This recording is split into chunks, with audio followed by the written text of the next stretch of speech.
अभी हाल ही में भारत के प्रधानमंत्री नरेंद्र मोदी घाना के दौरे पर गए। घाना ने अपने हिंदू रूट्स को प्राउडली उनके सामने शोकेस किया।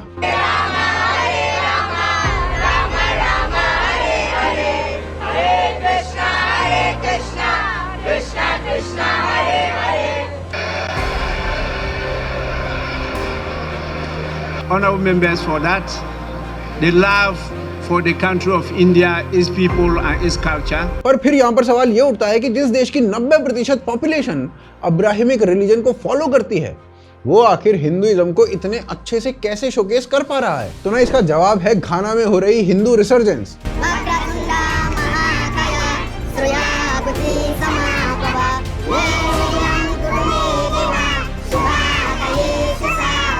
अभी घाना में कुछ ऐसा हो रहा है जिसकी कल्पना किसी को नहीं होगी। आज घाना के लोकल लोग भजन कीर्तन कर रहे हैं। भाई घाना में इस जगह आप लोगों को ऐसा लगेगा कि आप लोग इंडिया में हो। तो चलिए मैं आप लोगों को इस जगह के नज़ारे दिखाती हूँ।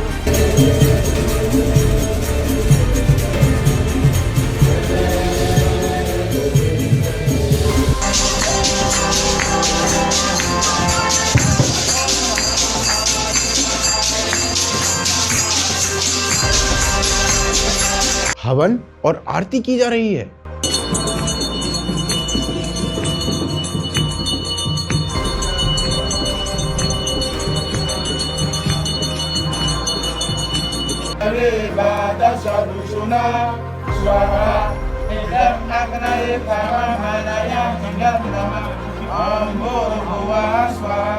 हिंदू रीति रिवाजों से शादियां हो रही हैं।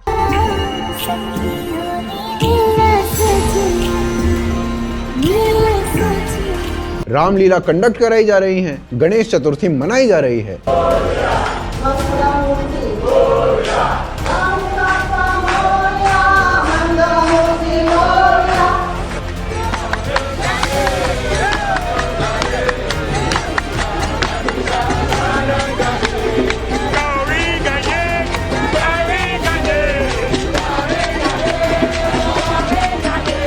रथ यात्रा निकाली जा रही है।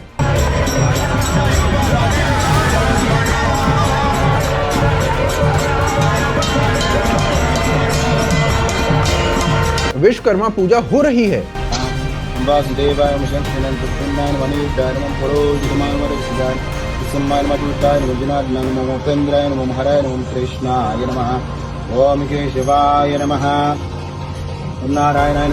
आज यहाँ शिव की पूजा हो रही है।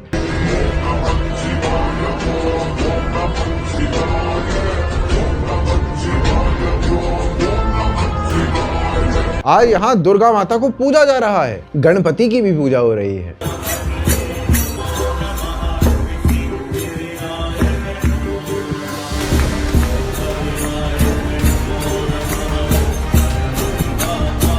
और साथ ही साथ नए टेम्पल्स को बनाया जा रहा है। बहुत तेजी से ये लोग यहाँ पर ना हिंदुइज्म को अडॉप्ट कर रहे हैं। जिस घाना में 1990 से पहले गिन के 20 हिंदू भी नहीं हुआ करते थे, वो आज 3 लाख से ज्यादा हिंदू हो चुके हैं। आज हिंदुइज्म घाना में आग की तरह फैल रहा है, जिससे इंडिया की जो सॉफ्ट पावर है वो आज घाना में इतनी हो चुकी है कि चाइना आज लिटरली डेस्परेट हो चुका है कि इस मूवमेंट को कैसे रोके। तो अब सवाल ये उठता है कि आखिर अफ्रीका के इस छोटे से देश घाना में हिंदू रिसर्जेंस क्यों इतना हो रहा है, और सबसे मेन बात ये कि चाइना इस ग्रोइंग हिंदू रिसर्जेंस से इतना घबरा क्यों गया है। आइए इन सभी सवालों के उत्तर इस वीडियो में जानते हैं। वीडियो को अंत तक देखना बिल्कुल मत भूलना।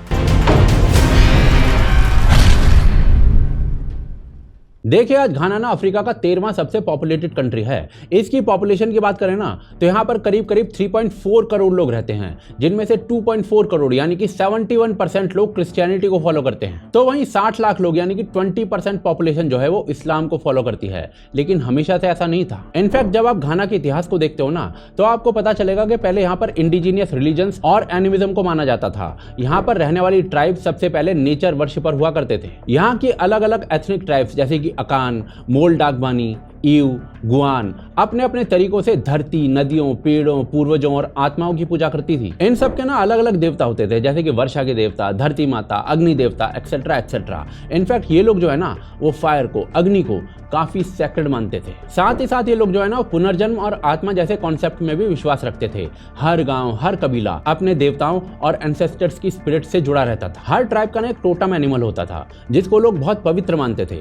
For example Nangoba tribe, Frafra tribe, Kusasi tribe जैसे घाना के जो ट्राइब थे ना वो गाय को बहुत पवित्र मानते हैं और इनकी हत्या पर सख्त पाबंदी रखते हैं। ये सब ट्रेडिशंस आपको इंडिया में पाए जाने वाले ट्राइब्स में काफी कॉमन मिलेंगे। अनफॉर्चुनेटली हमारे पास घाना की 1000 साल से पहले की हिस्ट्री की इन्फॉर्मेशन नहीं है, लेकिन अगर हम ब्रिटिश हिस्टोरियन इवॉर विल्क्स की माने तो पुराने समय में घाना की आज जैसी कोई फिजिकल बाउंड्री नहीं थी। यहाँ पर ना कई सारे ट्राइब्स छोटे छोटे कबीले बनाकर रहते थे, लाइक गुआन ट्राइब जिसको घाना का one of the oldest tribe माना जाता है, जो घाना के सेंट्रल और फॉरेस्ट रीजन में से फर्स्ट मिलेनियम एडी के आसपास आई थी। वहीं अकान ट्राइब की बात करें तो साहेल और सवाना रीजन से निकलकर माइग्रेट करके यहाँ पर सेटल हुए थे। ये लोग ना अकान रिलीजन को फॉलो करते थे जिसमें पितृ पूजा की बहुत अहमियत होती थी। साउथ घाना में अकान लोगों ने छोटे छोटे राज्य बनाने शुरू कर दिए थे, जैसे कि बोनो, डेनिक्रिया और अकायम। पर यहीं पर ना इसके बाद एक समय ऐसा आ जाता है जब वेस्ट अफ्रीका में एक बहुत बड़ा साम्राज्य उभरता है, घाना एम्पायर। पर यहाँ पर ना मैं आपको ये बात बता दूं कि एंशिएंट घाना एम्पायर जो है ना वो आज के घाना में नहीं है, बल्कि उससे थोड़ा दूर माली और मार्शवाना के बॉर्डर पर था। ये अफ्रीका की one of the most powerful empire में से एक थी, जिसके कारण आजादी मिलने के बाद घाना ने अपने देश का नाम इसी एम्पायर के नाम पर रखा। घाना एम्पायर ना 10वीं शताब्दी तक पश्चिमी अफ्रीका की सबसे शक्तिशाली एम्पायर्स में से एक थी, क्योंकि ये दुनिया के सबसे बड़े गोल्ड सप्लायर्स में से एक थे। ये किंगडम इतना अमीर था कि अरब हिस्टोरियन अल बकरी लिखते हैं कि किंग का कोट गोल्ड से सजा होता था। किंग के पास ऐसे कुत्तों की आर्मी थी जिनके गले में सोने के नेकलेस होते थे। अरे एडिटर भाई साहब अभी दूसरे कुत्तों की बात हो रही है, दूसरा फोटो लगाओ। हाँ ये फोटो सही, ये वाला सही है। एनीवेज ये लोग अपने घोड़ों तक को गोल्ड से सजाते थे, लेकिन इसके बाद दुनिया में इस्लाम आता है। जब 8th और 9th सेंचुरी के करीब अरबिक खलीफाओं ने वेस्ट अफ्रीका में जाकर इस्लाम को फैलाना शुरू कर दिया था, तभी घाना में कई अरबिक ट्रेडर्स आते हैं जो यहाँ पर ट्रेड करते हैं। इन ट्रेडर्स ने कई डेस्परेट कोशिश की इस्लाम को फैलाने की, पर जब कोई रैपिड रिजल्ट नहीं दिखा तो नॉर्थ अफ्रीका से अल्मोरबेट मुसलमानों ने यहाँ पर हमला कर दिया और पूरे घाना पर कब्जा कर लिया, जिसके बाद पूरे घाना का इस्लामाइजेशन किया जाता है। इसके बाद इस क्षेत्र में कई छोटे बड़े साम्राज्य उभरते हैं, चाहे वो नॉर्थर्न घाना में डोगोम्बा किंगडम हो, साउथर्न घाना में बोनो किंगडम हो या फिर सेंट्रल घाना में अकवामो किंगडम हो। कुछ समय बीतता है और इसके बाद अशांति एम्पायर आती है, जो बोनो और अकवामो किंगडम्स को हराकर रीजनल सुपर पावर बन जाती है। लेकिन तभी तक 15वीं शताब्दी में पोर्टुगीज घाना में आ जाते हैं, जिसके बाद मानो घाना की आइडेंटिटी में फिर से एक बहुत बड़ा शिफ्ट होने वाला था। जो घाना एक समय तक one of the richest kingdom का हिस्सा हुआ करता था, वो गुलामी की जंजीरों में जकड़ा जाने वाला था।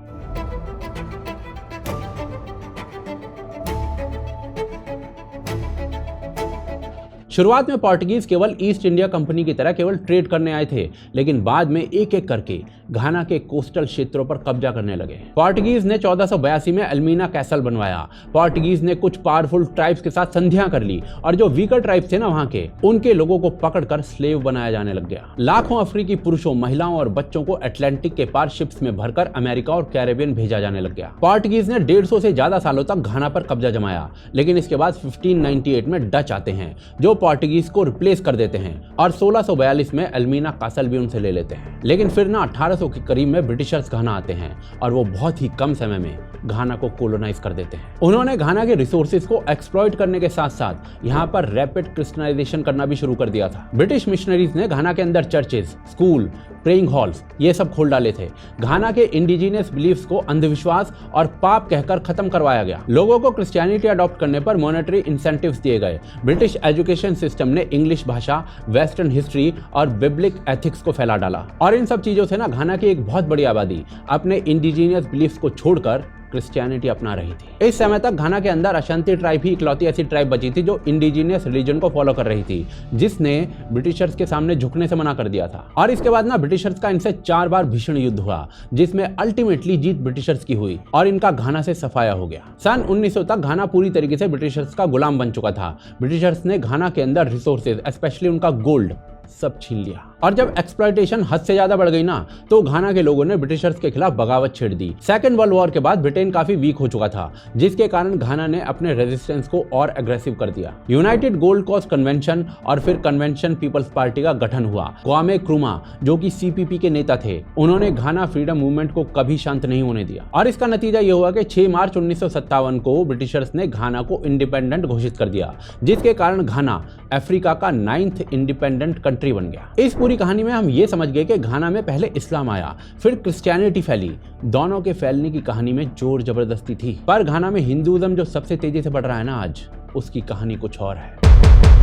देखिए 1957 में जब घाना को अंग्रेजों से आजादी मिली थी ना, तब इस देश ने खुद को एक नया डेमोक्रेटिक देश बनाने की कोशिश शुरू कर दी थी। हालांकि अगर यहाँ पर मुस्लिम पॉपुलेशन थोड़ी और ज्यादा होती तो ये इस्लामिक रिपब्लिक ही बनता, डेमोक्रेटिक देश नहीं। पर एनीवेज उस समय क्रिश्चियनिटी और इस्लाम दो सबसे बड़े रिलीजन बन चुके थे। बाकी के जो इंडिजिनियस रिलीजन थे वो धीरे धीरे खत्म हो ही रहे थे। हालांकि अगर हिंदुइज्म की बात करो तो भाई ब्रिटिशर्स के रूल के समय ना कुछ सिंधी लोगों को, सिंधी इंडियंस को यहाँ से वहां पर शिफ्ट कर दिया गया था, जिसके बाद ये लोग यहीं बस गए और ग्रेजुअली काफी इन्फ्लुएंशियल होते चले गए। लेकिन फिर भी इनकी जो पॉपुलेशन थी ना वो बहुत ही मार्जिनल थी। हालांकि घाना के कुछ क्षेत्रों में ना वूडू जैसे कुछ अफ्रीकन रिलीजन्स को फॉलो किया जा रहा था, जिसमें हिंदुइज्म का इनडायरेक्ट इन्फ्लुएंस दिखाई देता था। इस रिलीजन में ना कुछ ऐसे डीटीज थे जो पूरी तौर से तो नहीं लेकिन काफी हद तक हिंदुइज्म के डीटीज से इंस्पायर्ड लग रहे थे। और स्क्रीन पर ना ये सारे फोटोज आप देख सकते हो, जिन्हें हिंदू डीटीज से काफी इंस्पायर्ड बताया जा सकता है।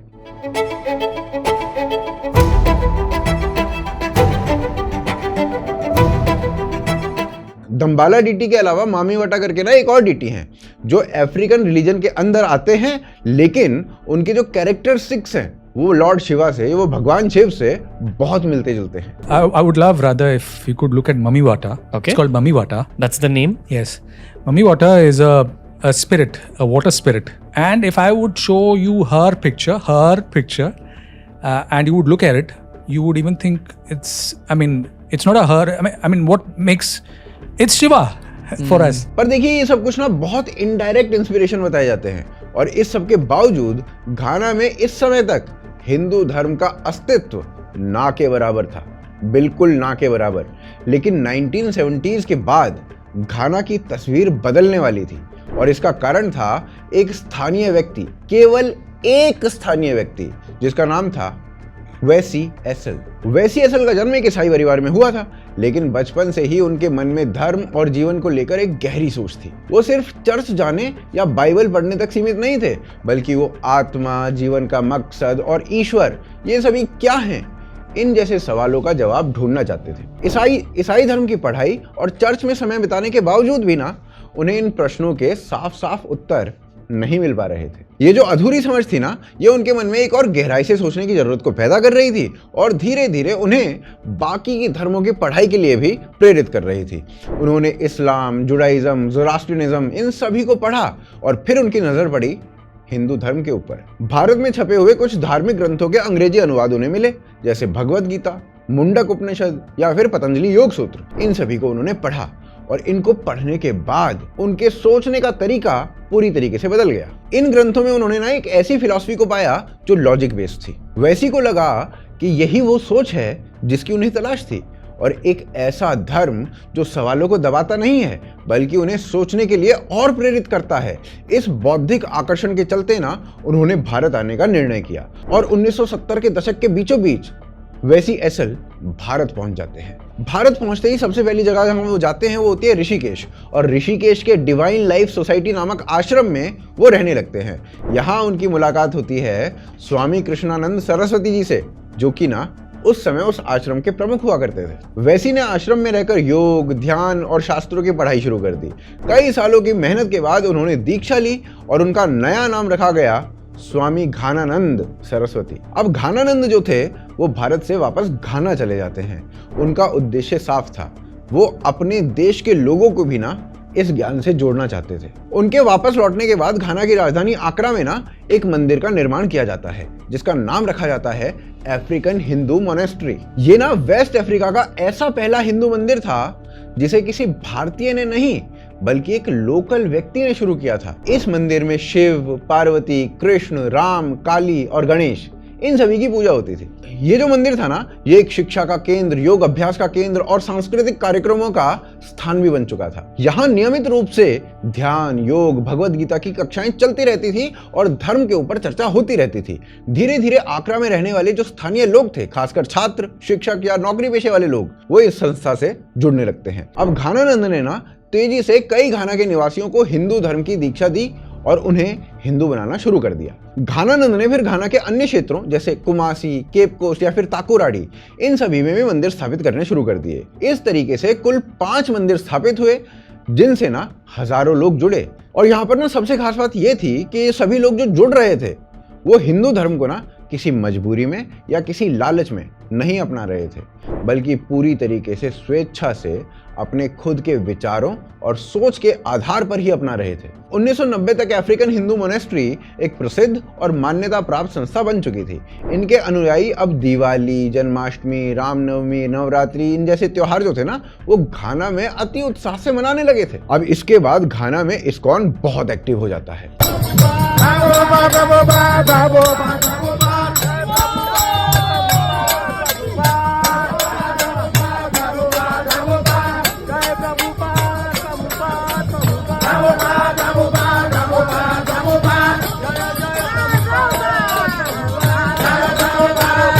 इस्कॉन के अलावा सत्य साई संगठन, आनंद मार्ग, ब्रह्म कुमारी इन जैसे कुछ और हिंदू संगठनों ने भी यहाँ पर शिक्षा, सेवा, ध्यान इन सभी के जरिए लोगों को जोड़ना शुरू कर दिया। आज घाना में हिंदू धर्म की जो डेमोग्राफी है ना, वो पूरी तरीके से बदल चुकी है। 1970 में घाना में गिन के 100 हिंदू भी नहीं हुआ करते थे और 2009 तक ये जो संख्या थी ना, ये 10,000 पहुंच चुकी थी।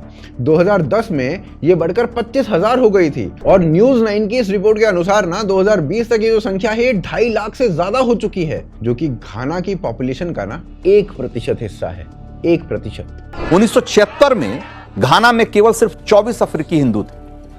उनकी संख्या 2009 आते आते 10,000 हो गई और 2010 की जनगणना में घाना में अफ्रीकी हिंदुओं की संख्या बढ़कर 25,000 पहुंच गई और आज लगभग 1.25 लाख 1,25,000 अफ्रीकी हिंदू घाना में रहते हैं। और ऑफ कोर्स हिंदुइज्म अभी भी यहाँ पर बहुत पीछे है।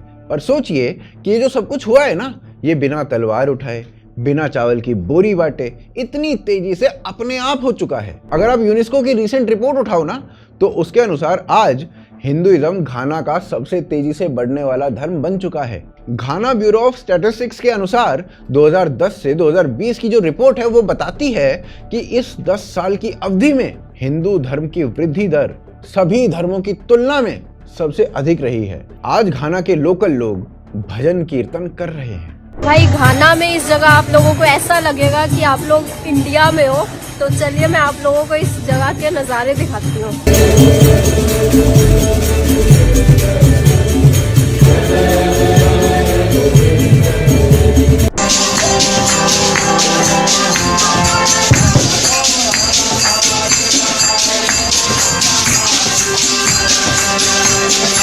आरती कर रहे हैं।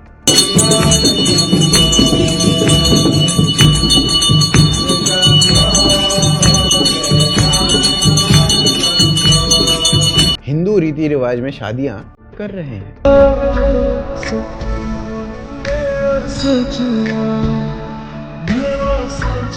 कंडक्ट कराई जा रही हैं। गणेश चतुर्थी मनाई जा रही है।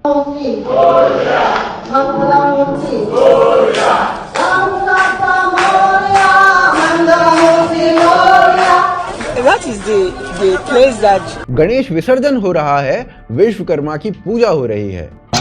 वासुदेवाय मुशंक्षणं प्रद्युम्नाय मणियुद्धाय नमः पुरोहितमाय मरुत्सुगाय विसम्माय मधुद्धाय नमः जिनाग्नाय नमः उपेन्द्राय नमः हराय नमः कृष्णाय नमः। संक्रांति की पूजा हो रही है, रथ यात्रा निकाली जा रही है।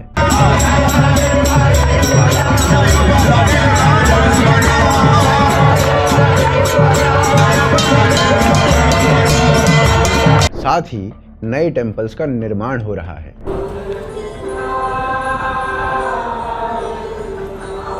यहाँ एक और लोग हिंदुइज्म को अपना रहे हैं, वहीं इंटरेस्टिंगली घाना के जो लोग हैं वो इस्लाम को छोड़ भी रहे हैं।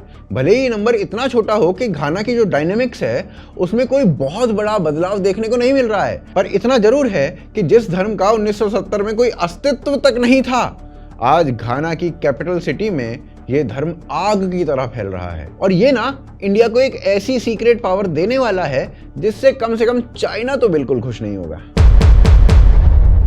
देखिए, सीक्रेट पावर समझने से पहले ना हमें ये समझना पड़ेगा कि आखिर चाइना कैसे घाना को एक्सप्लॉइट कर रहा है, और उसके लिए हमें चाइना की डेट ट्रैप पॉलिसी को समझना पड़ेगा। चाइना ना पहले कमजोर इकोनॉमी वाले देशों को ह्यूज इंफ्रास्ट्रक्चर लोन ऑफर करता है, रोड्स, रेलवे, पोर्ट्स और कभी कभी तो प्रेसिडेंशियल पैलेसेस तक बनवाता है। लेकिन जब ये देश इन लोन्स को रीपे नहीं कर पाते हैं ना, तो चाइना उनके स्ट्रैटेजिक नेशनल एसेट्स जैसे कि पोर्ट्स, पावर ग्रिड्स उनको टेक ओवर कर लेता है। जाम्बिया और जिबूती जैसे देश इन्हीं लोन्स के रीपेमेंट के स्ट्रगल में फंस गए और फिर चाइना ने उनके इंपॉर्टेंट इंफ्रास्ट्रक्चर पर कंट्रोल ले लिया। अकेले 2024 में 17 से ज्यादा अफ्रीकन कंट्रीज ने चाइना से मैसिव लोन लिए हैं और अब उनमें से कई फाइनेंशियल डिस्ट्रेस में हैं। घाना अकेले ही चाइना का $1.9 बिलियन से ज्यादा का कर्जदार है और उनके टोटल एक्सटर्नल डेट का एक बहुत बड़ा हिस्सा है। इन सारे लोन्स के अंदर ना जो टर्म्स होती हैं वो बहुत ही वेग, बहुत ही नॉन ट्रांसपेरेंट होती हैं। कई कॉन्ट्रैक्ट्स में तो क्लॉजेज होते हैं जिनके जरिए अगर लोन डिफॉल्ट हुआ तो चाइना को घाना के क्रिटिकल रिसोर्सेज और इंफ्रास्ट्रक्चर पर ऑपरेशनल कंट्रोल मिल सकता है। और इसी ऑपरेशन कंट्रोल के चलते ना चीन ने घाना के अंदर फिशिंग इंडस्ट्री तक को टारगेट कर डाला,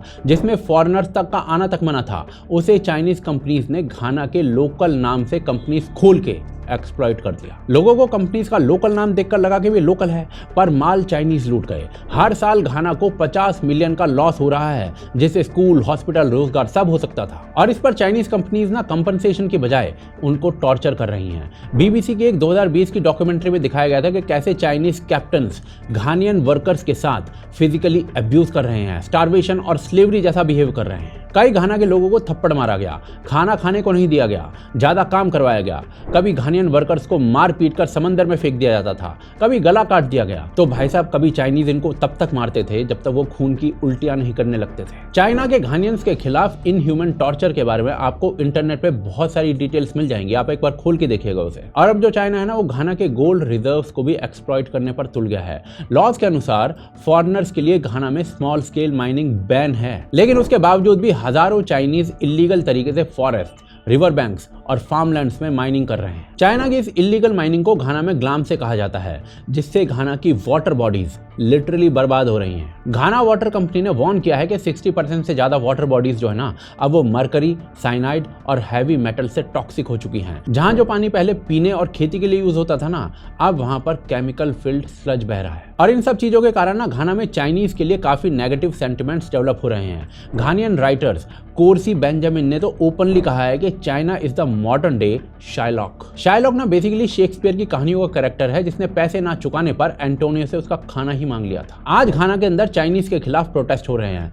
लेकिन at the same time India के प्रति रिस्पेक्ट और भरोसा बढ़ता जा रहा है, क्योंकि भारत जो है ना, वो घाना को बिना किसी सिनिस्टर एजेंडा के डेवलपमेंट में हेल्प कर रहा है। भारत ने घाना को एग्रीकल्चर से लेकर ट्रांसपोर्टेशन सेक्टर सब में हेल्प की है।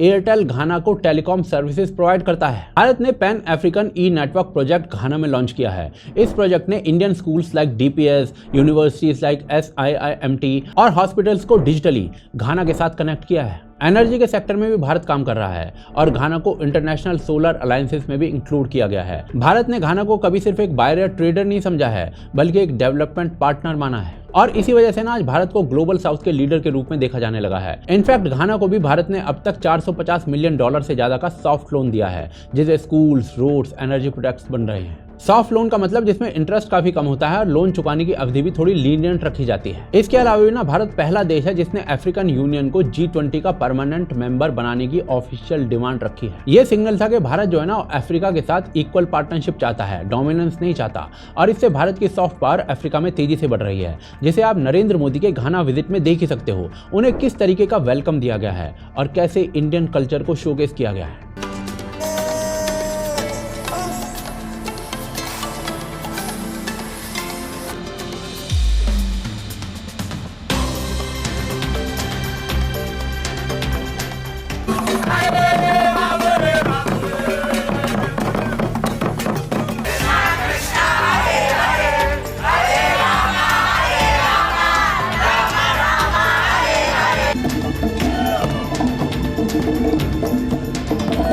घाना पार्लियामेंट की एक रिपोर्ट तक में इंडिया को एक ट्रस्टेड पार्टनर, एक डेवलपमेंट पार्टनर के रूप में देखा गया है। और अगर ऐसे में घाना के अंदर हिंदू पॉपुलेशन बढ़ती है ना, जो कि तेजी से बढ़ रही है, तो भारत को एक स्ट्रैटेजिक एज मिलता है उससे। और भाई साहब, ये कोई हवाई बात नहीं है, ये हिस्टोरिकली प्रूवन है। आज आप अमेरिका को देख लो, जूस किस तरीके से पॉलिटिकली और फाइनेंशियली पावरफुल है वहां पर, तो अमेरिका के अंदर वो मेजर डिसीजन मेकिंग में इन्फ्लुएंस रखते हैं। इसके अलावा ब्राजील के अंदर जापानीज डायस्पोरा जो है वो इन्फ्लुएंस रखती है। आर्मेनियन लोग जो हैं वो फ्रांस में इन्फ्लुएंस रखते हैं। और वैसे ही घाना के हिंदूज जो है ना, वो फ्यूचर में भारत के लिए same strategic soft power develop कर सकते हैं। और भाई साहब, सबसे इंटरेस्टिंग बात यह है कि इन्फ्लुएंस जो है ना, वो इंडियन हिंदू डायस्पोरा का नहीं होगा, बल्कि खुद घाना के लोकल हिंदूज के द्वारा क्रिएट किया जाएगा। और शायद इसीलिए चाइना के लिए खतरे की घंटी है। आप क्या सोचते हैं इस विषय के बारे में, हमें कमेंट्स के माध्यम से बताएं। चैनल को सब्सक्राइब करें और वीडियो को शेयर अवश्य करें। साथ ही साथ हमें सपोर्ट कर सकते हैं patreon.com और UPI के माध्यम से, जिनके लिंक आपको डिस्क्रिप्शन और पिन कमेंट में मिल जाएंगे। इसके साथ ही जो स्क्रीन पर आपको दूसरा वीडियो दिख रहा है ना,